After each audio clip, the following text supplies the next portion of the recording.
میں نے کہا تھا کوئی بڑے سے بڑا بابا ہو یا کوئی پیغمبر ہی کیوں نہ ہو، کوئی شخص اپنا پیشاب بھی نہیں روک سکتا۔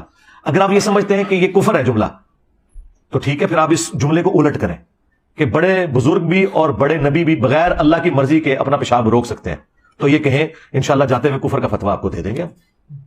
آپ کہیں گے نہیں یہ تو نہیں کہہ سکتے، پھر دوسری بات بالکل درست ہے، یہ بات کسی کانٹیکسٹ میں ہو رہی ہے۔ بسم اللہ الرحمن الرحیم، الصلاۃ والسلام علیک یا رسول اللہ وعلی آلک و اصحابک یا حبیب اللہ۔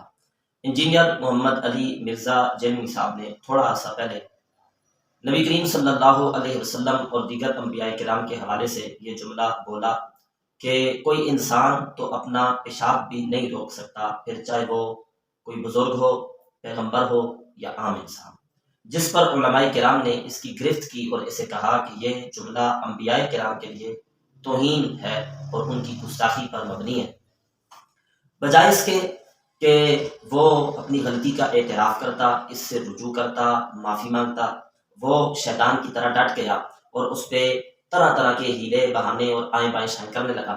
انہی میں سے ایک یہ اس کا جو ہے نا وضاحت پیش کرتے ہوئے کہتا ہے، اگر آپ سمجھتے ہیں کہ یہ جملہ جو میں نے بولا تھا یہ کفر ہے تو اس کو الٹ کریں، تو پھر جو ہے دیکھیں کیا یہ صحیح بنتا ہے۔ الٹ کریں گے تو پھر ہم کفر کا فتویٰ چاہتے ہوئے آپ کو دے دیں۔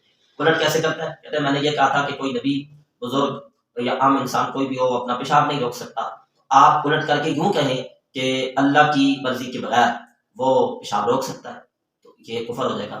تو دیکھیں کیسے جو ہے نا دجل کرتا ہے، کیسا فریب کرتا ہے۔ بھائی آپ نے جب بولا تھا کہ کوئی نبی، کوئی بزرگ ہو یا عام انسان ہو وہ پیشاب نہیں روک سکتا، تو اس میں آپ نے یہ نہیں بولا تھا کہ اللہ کے ارادے کے بغیر، اللہ کے چاہنے کے بغیر، آپ نے مطلق بولا تھا پیشاب نہیں روک سکتا۔ میں الٹ کر کے دیتا ہوں، لگاؤ اگر آپ نے ہمت ہے تو کفر کا فتویٰ۔ اللہ کے نبی اللہ کے اذن سے پیشاب روکنا تو دور کی بات ہے، چلتے سمندر روک لیتے ہیں، لگاؤ فتویٰ بنتا ہے تو۔ اور میں اس پر قرآن و سنت سے آپ کے سامنے دلائل رکھنے لگا ہوں۔ اللہ کے نبی اللہ کے اذن سے مردے زندہ کر دیتے ہیں، قرآن کہہ رہا ہے۔ حضرت عیسیٰ علیہ السلام نے کہا وَأُحْيِي الْمَوْتَى بِإِذْنِ اللَّهِ، میں مردے زندہ کرتا ہوں، متکلم کا صیغہ ہے، اُحْيِي الْمَوْتَى، میں مردے زندہ کرتا ہوں اللہ کے اذن سے۔ تو یوں دجل کرتے ہو، فریب کرتے ہو، تم نے مطلق بولا تھا۔ میں کہوں مرزا صاحب بول ہی نہیں سکتے، مرزا صاحب کی زبان سے ایک لفظ نہیں نکل سکتا۔ کوئی بندہ مجھ سے کہے یہ آپ کیا کہہ رہے ہیں جی، ان کو تو ہم بولتے ہوئے دیکھتے ہیں، تو میں آگے سے کہوں نہیں، میرا مطلب یہ تھا کہ اللہ کے ارادے کے بغیر نہیں بول سکتے، تو یہ بات کرنے والی ہے۔ جب آپ نے مطلق کہا تو اس کا مطلب یہ ہے کہ کسی صورت میں وہ اپنا پیشاب نہیں روک سکتے، اور یہ ان کی توہین ہے۔ اللہ کی دی ہوئی ان کے پاس اتنی طاقت ہے کہ وہ اللہ کے اذن سے سمندر بھی روک لیتے۔ یاد رکھیں، یہ بے ایمان تو یہ کہہ رہے ہیں نا کہ نبی اپنا پیشاب نہیں روک سکتے۔ میں مختصر وقت میں آپ احباب کے سامنے قرآن و سنت سے دلائل رکھتا ہوں کہ اللہ تعالیٰ نے اپنے نبی کو کتنے بڑے بڑے اختیارات عطا فرمائے ہیں۔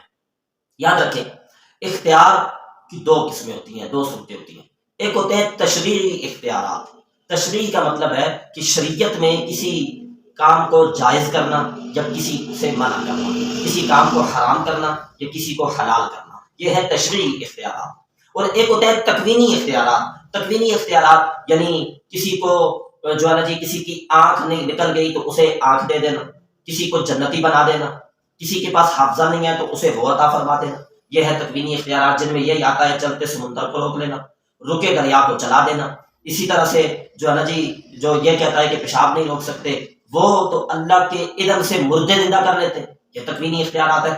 قرآن و سنت میں دونوں قسم کے اختیارات نبی پاک علیہ الصلوۃ والسلام کے لیے ثابت ہیں، ان کے دلائل موجود ہیں۔ پہلے آپ احباب کے سامنے رکھتا ہوں تشریعی اختیارات کے دلائل۔ بخاری شریف ہے، بخاری شریف کی حدیث نمبر 965 ہے۔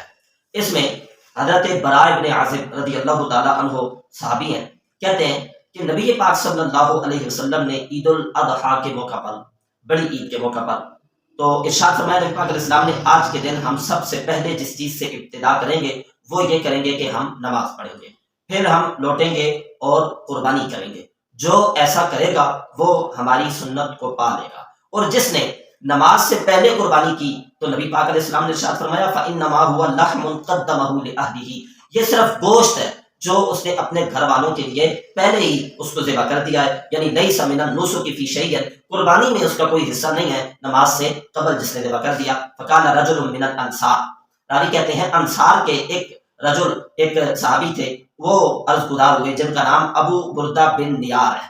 یہ ابو بردہ بن نیار عرض گزار ہوئے یا رسول اللہ ذبح میں تو ذبح کرایا ہوں، یعنی نماز سے پہلے ہی میں ذبح کرایا ہوں، مسئلہ میرے علم میں نہیں تھا، لیکن اب میرے پاس بکری کا 6 ماہ بچہ ہے جو 1 سال کی بکری سے جو ہے نا بہتر ہے۔ تو نبی پاک علیہ الصلوۃ والسلام نے ارشاد فرمایا تو اس 6 ماہ جو بکری کا بچہ ہے اسے اس کی جگہ رکھ لے، یعنی اسی کی قربانی کر دے۔ آگے لفظ یہ ہے کہ اب یہاں کو یہ نہیں کہہ سکتا نہیں کہ وہ 6 ماہ بچہ تو وہ جو ہے نا وہ دمبے میں اجازت ہے، یہاں بات کی جا رہی ہے بکری کی، اور آگے نفس موجود ہے۔ نبی پاک علیہ السلام نے ارشاد فرمایا تو یہ قربان کر لے، لیکن ولن تجدی عن احد بعدک، تیرے بعد کسی کے لیے یہ کافی نہیں ہوگی، تیرے بعد یعنی اس کی کسی کو اجازت نہیں ہے۔ اب دیکھیں ساری امت کے لیے مسئلہ الگ ہے، لیکن نبی کریم صلی اللہ علیہ وسلم نے اپنے اختیار سے جو اللہ تعالیٰ کی طرف سے آپ کو عطا کیا گیا ہے، اس اختیار سے آپ نے حضرت ابو بردہ بن نیار رضی اللہ تعالیٰ عنہ کے لیے مسئلے کو بدل دیا، فرمایا ساری امت کے لیے یہ ہے لیکن تمہارے لیے اس کی بھی اجازت ہے۔ یہ بخاری شریف کی حدیث نمبر 965 ہے، مسلم شریف میں یہ حدیث نمبر 5069، 5070، 5073، 5076، 5077 اور اس کے علاوہ دیگر مقامات پر بھی یہ حدیث شریف موجود ہے۔ اسی طرح سے تشریعی اختیارات میں یہ مسلم شریف ہے، مسلم شریف کی حدیث نمبر 2165 ہے، جس میں نبی کریم صلی اللہ علیہ وسلم کے اختیار کے متعلق حضرت ام عطیہ روایت کرتی ہیں، کہتی ہیں کہ جب یہ آیت نازل ہوئی کہ یبایعنک علی ان لا یشرکن باللہ شیئا ولا یعصینک فی معروف، یعنی عورتوں سے نبی پاک علیہ الصلوۃ والسلام نے بیعت لی اور اس میں یہ شرط لگائی کہ وہ آپ کی کسی اچھی چیز میں نافرمانی نہیں کریں گی، یعنی گناہ سے بچتی رہیں گی اور آپ کی نافرمانی نہیں کریں گی۔ اب نافرمانی والی اور گناہ والی چیزوں میں حضرت ام عطیہ کہتی ہیں ایک چیز جو تھی وہ نوحہ بھی تھی، کسی کے وفات پر نوحہ کرنا۔ قالت کان منہ النیاحۃ قالت فقلت یا رسول اللہ، کہتی ہے میں نے عرض کی یا رسول اللہ آپ نے جو چیزیں منع کی ہیں جن کو گناہ قرار دیا ہے ان میں ایک نوحہ بھی ہے، لیکن میں یہ عرض کرتی ہوں کہ الا آل فلان ہے، وہ فلاں جو گھر والے ہیں نا ان کے گھر اگر کوئی فوتگی ہو جائے تو مجھے نوحے کی اجازت دی جائے، جو کہ گناہ کا کام ہے، تو لیکن میں اس کی اجازت مانگتی ہوں۔ فإنهم كانوا أسعدوني في الجاہلیت فلا بد لي من ان اسعدهم، جاہلیت میں پہلے ایک بار جب ہمارے یہاں فوتگی ہوئی تھی تو وہ آئے تھے، تو جس طرح ہمارے ہوتا ہے کہ ایک شخص اگر کسی دوسرے کی فوتگی کے موقع پہ اس طرح کا معاملہ کرے تو ادھر فوتگی ہو جائے تو پھر اس کو بھی کرنا پڑتا ہے، تو وہ جاہلیت میں نے ان کے یہاں نوحہ کیا، انہوں نے ہمارے یہاں نوحہ کیا تھا تو اب مجھے بھی کرنا پڑے گا، تو مجھے اس کی اجازت دے دیں۔ تو نبی پاک صلی اللہ علیہ وسلم نے فقال رسول اللہ صلی اللہ علیہ وسلم الا آل فلان، حضور علیہ السلام نے کہا چلو ٹھیک ہے آل فلاں کے ہاں تم نوحہ کر سکتی ہو۔ دیکھیں ساری امت کے لیے یہ نوحہ منع ہے، یہ حرام ہے، یہ گناہ ہے، لیکن ام عطیہ نے یہ سوال کیا کہ یا رسول اللہ میرا وہاں جو ہے حضور کہہ سکتے تھے نا نہیں وہ جاہلیت کا مسئلہ ہے، وہ باتیں گزر گئی ہیں، میں نے جب منع جو کر دیا ہے، جب منع کر دیا تو پھر منع ہو گیا، وہ پہلے کی بات ہے، نہیں حضور علیہ الصلوۃ والسلام نے یہاں اس کی انہیں اجازت دے دی۔ یہ حدیث شریف سنن نسائی شریف میں بھی موجود ہے، ترمذی شریف میں موجود ہے، مسند احمد بن حنبل میں موجود ہے، میں نے آپ کے سامنے مسلم شریف سے سارے جو لفظ پڑھے یہ حدیث 2165 ہے۔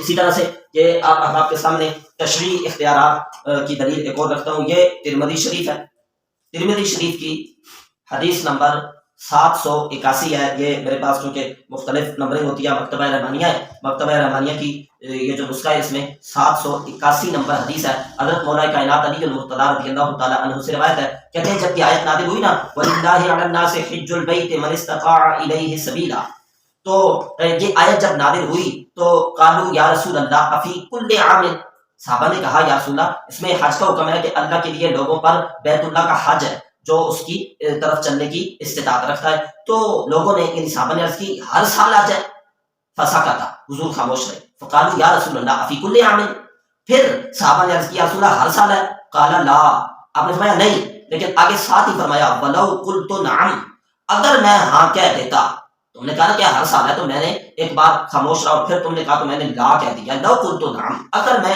ہاں کہہ دیتا لوجبت، تو یہ ہر سال جو ہے نا حج تمہارے اوپر لازم و فرض ہو جاتا۔ فانزل اللہ تعالیٰ، تو پھر اس کے بعد اللہ تعالیٰ نے اس آیت کو نزول فرمایا یا ایھا الذین آمنوا لا تسألوا عن اشیاء ان تبد لکم تسؤکم، پھر اس آیت کو اللہ رب العزت نے نازل کیا، تم کہتے ہو کہ پیشاب نہیں روک سکتے، بخاری شریف میں، مسلم شریف میں، ترمذی شریف میں احادیث ہیں جو ہمیں بتا رہی ہیں وہ چاہیں تو کسی چیز کو فرض ہو تو اسے کسی کے لیے حرام کر دے، وہ چاہیں تو حرام ہو تو کسی شخص کے لیے اسے جائز کر دے، اسے حلال کر دے۔ تم کہتے ہو پیشاب نہیں روک سکتے، یہ تو حرام کو حلال کر دیتے ہیں، حلال کو حرام کر دیتے ہیں۔ اللہ رب العزت نے ان کو یہ اذن عطا فرمایا ہے، یہ اختیار عطا فرمایا ہے۔ اب آتے ہیں تکوینی اختیارات کی طرف کہ کیا پیشاب نہیں روک سکتے؟ نہیں، ایسی بات نہیں ہے۔ اللہ نے ان کو یہ شان عطا فرمائی ہے۔ یہ بخاری شریف ہی کی حدیث نمبر 118 ہے۔ حضرت ابو ہریرہ رضی اللہ تعالی عنہ یہ کثیر و روایت صحابی ہیں، بلکہ کثیر و روایت کیا سب سے زیادہ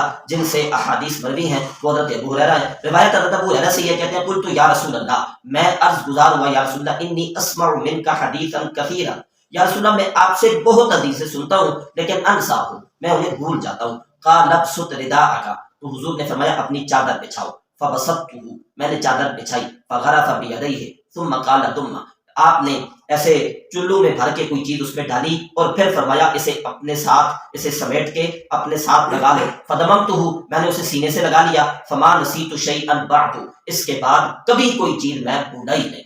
تم کہتے ہو پیشاب نہیں روک سکتے، تو حضرت ابو ہریرہ کہتے ہیں کہ پیشاب تو دور کی بات ہے، وہ اپنے صحابی کو اس طرح سے حافظہ عطا کرتے ہیں جو بھول جاتے ہیں۔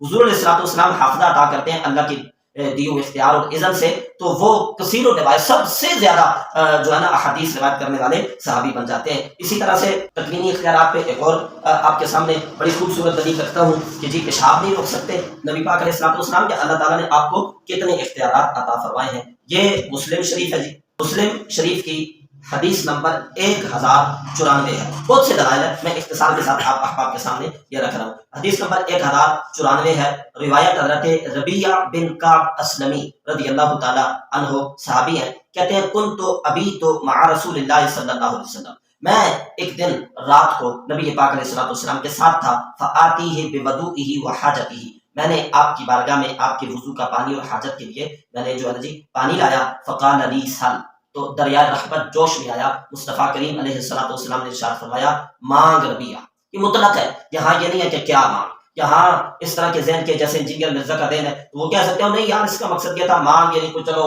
تھوڑی بہت چیز جو ہے وہ مانگ لے۔ تو آپ کو سرکار 14 صدیوں بعد اگر یہ سمجھ آ رہا ہے نا کہ تھوڑی بہت چیز جو کچھ میرے گھر میں پڑا ہے تو یہ مانگ، تو آپ دیکھیے نا صحابی نے اسے کیا سمجھا اور صحابی نے آگے سے مانگا کیا ہے۔ ان کا اگر یہ ذہن ہوتا کہ یہ معاذ اللہ نقل کفر مباشر کے پیشاب نہیں روک سکتے تو انہوں نے یہ چیز مانگنی تھی آگے سے۔ حضور نے فرمایا ربیعہ مانگ، سل، فقلت اسألک موافقتک فی الجنت، میں نے مرافقتک فی الجنہ، میں نے عرض کی یا رسول اللہ میں جنت میں آپ کی رفاقت مانگتا ہوں۔ یہ صحابہ نے جو ہے نا کیا سمجھا اس سے کہ مانگ، اس سے یہ سمجھا کہ حضور کہہ رہے ہیں جو مرضی ہے مانگ، تو پھر ظاہر ہے دریائے رحمت جوش میں ہے تو پھر مانگی تو چیز مانگی نا۔ جب اتنی بڑی آفر کی گئی تھی سرکار دو عالم صلی اللہ علیہ وسلم کی طرف سے تو ایسا خشک ذہن ان کا تھا نہیں کہ نہیں جنہیں حضور کہہ رہے ہیں کہ کچھ درم و دینار مانگ لو، کوئی چھوٹی موٹی چیز مانگ لو، مانگا تو پھر کمال مانگا۔ اچھا جنت بھی تو مانگی جا سکتی تھی نا یا رسول اللہ جنت، لیکن کہا کیا اسألک مرافقتک فی الجنہ، میں آپ سے جنت میں آپ کی رفاقت مانگتا ہوں، خالی جنت نہیں مانگتا بلکہ میں جنت میں آپ کا رفیق ہونا چاہتا ہوں، جس جنت میں آپ ہوں اسی جنت میں رہنا چاہتا ہوں۔ تو حضرت ربیعہ نے کہا یا رسول اللہ میں جنت میں آپ کی رفاقت مانگتا ہوں۔ قال او غیر ذلک، نبی پاک علیہ الصلوۃ والسلام کا جواب، حضور نے فرمایا کچھ اور۔ یہ جواب جو ہے نا جی بتا رہا ہے کہ حضور نے فرمایا یہ تو کوئی بات نہیں، اور بھی مانگ۔ جو لوگ یہ کہتے ہیں کرم ان کا محدود، ان لوگوں کی باتوں میں نہ آ، اور بھی کچھ مانگ۔ تو نبی پاک علیہ الصلوۃ والسلام نے فرمایا اور قل تو ہوا ذاکا، میں نے کہا میری مراد تو یہی ہے جی، میرا مقصود اور میرا مطلوب تو یہی ہے کہ میں جنت بھی جو ہے نا آپ کی رفاقت میں جنت میں رہنا چاہتا ہوں۔ قال، تو نبی پاک علیہ السلام نے فرمایا فاعنی علی نفسک بکثرۃ السجود، تو پھر اپنے نفس پر میری مدد کر کثرت سجود کے ساتھ، یعنی زیادہ سے زیادہ سجدے ادا کیا کر۔ تو یہ دیکھیں اللہ تعالیٰ نے اپنے نبی کو کتنے اختیار عطا فرمائے ہیں، جنتیں تقسیم کرنے کے جن کے پاس اختیار ہے۔ کوئی آتا ہے میرے پاس حافظہ نہیں ہے تو نبی کے پاک علیہ الصلوۃ والسلام اس کو حافظہ عطا کرتے ہیں۔ حضرت ابو قتادہ آتے ہیں آنکھ کا ڈیلا ہاتھ پہ رکھ کے حضور علیہ الصلوۃ والسلام اپنی جگہ پہ لگا دیتے ہیں تو آنکھ ٹھیک ہو جاتی ہے۔ حضرت عیسیٰ علیہ السلام قرآن مجید میں موجود ہے احیی الموتیٰ باذن اللہ، میں اللہ کے اذن سے مردے زندہ کرتا ہوں۔ یار ایمان سے بتائیں پیشاب روکنا زیادہ مشکل ہے یا مردے کو زندہ کرنا زیادہ مشکل ہے؟ جو مردہ زندہ کر سکتے ہیں وہ پیشاب کو نہیں روک سکتے ہیں۔ ہاں اللہ کی دی ہوئی طاقت سے، اللہ کے دیے ہوئے اختیارات سے اور اللہ کے اذن سے۔ تو آپ کہیں گے جی وہ مرزا صاحب یہ کہہ رہے ہیں کہ جی اللہ کے اجازت کے بغیر، تو سرکار ہمارا بھی تو یہی عقیدہ ہے۔